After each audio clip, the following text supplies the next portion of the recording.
आपके channel ABP news ने कल ये बड़ा खुलासा किया था कि भारत की नागरिकता के लिए गायक अदनान सामी ने जो हलफनामा दिया है उसमें कई झूठ बोले हैं। अब इस मामले में एक और नया मोड़ आ गया है।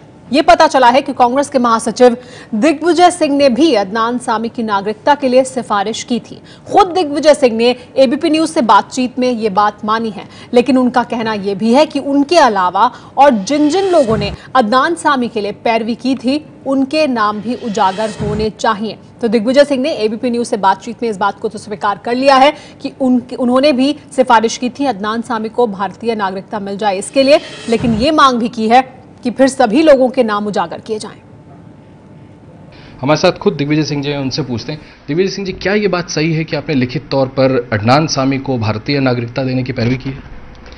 मुझे स्मरण तो नहीं आता है, लेकिन जहां तक अदनान सामी का सवाल है, कलाकार हैं, अच्छे गायक हैं, उन्होंने स्वयं ने पाकिस्तान सिटीजनशिप सरेंडर कर दी थी और सरेंडर करने के बाद अगर उन्होंने इंडियन सिटीजनशिप मांगी है तो मेरे मत में तो इसमें कोई ऐतराज नहीं होना चाहिए।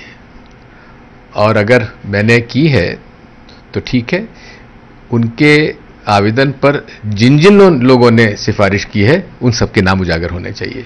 लेकिन सर, इस कड़ी में दिग्विजय सिंह, क्या वजह थी? आपकी कोई निकटता है? वजह क्या कि आपने पैरवी करी? ऐसा नहीं है कि अदनान सामी का जो है, मैं प्रशंसक रहा हूं, उनके गाने सुनता रहा हूं और हो सकता है कि मुंबई से किसी ने उनकी सिफारिश की हो तो मैंने उनकी सिफारिश कर दी, क्योंकि जाना पहचाना नाम है, कोई आतंकवादी नहीं है और कलाकार हैं, तो इसमें कोई, और स्वयं ने पाकिस्तानी जब सिटीजनशिप समाप्त कर दी है तो उन्होंने सरेंडर कर दी है, तो उसके बाद क्या आपत्ति है? सर, हमें भी इस बात की जानकारी है कि गृह मंत्रालय उनके आवेदन को कंसिडर भी कर रहा है, लेकिन पाकिस्तान को लेकर के जो माहौल बन रहा है उस परिप्रेक्ष्य में इस बात का विवाद बनेगा, आप समझ रहे? ऐसा है, पहली बात तो भारतीय जनता पार्टी को इसका जवाब देना चाहिए कि जनरल मुशर्रफ साहब ने कहा है कि तालिबान को उन्होंने पनपाया, कश्मीरी मिलिटेंट्स को उन्होंने ट्रेनिंग दी, उसके बाद भी अटल जी के कार्यकाल में, अडवाणी जी के कार्यकाल में, जसवंत सिंह जी के कार्यकाल में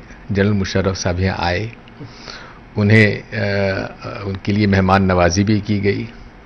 अब आजकल हर चीज़ पाकिस्तान के साथ बिरयानी जोड़ दी जाती है, तो उनके साथ बैठ के बिरयानी भी खाई, उसके बारे में कुछ नहीं कहेगी भाजपा। सर, आपको लगता है कंसिडर हो तो इसमें कुछ गलत नहीं है? ऐसा है, गुण दोषों के आधार पर कंसिडर होना चाहिए और जो नियम कानून है उसका उल्लंघन नहीं होना चाहिए।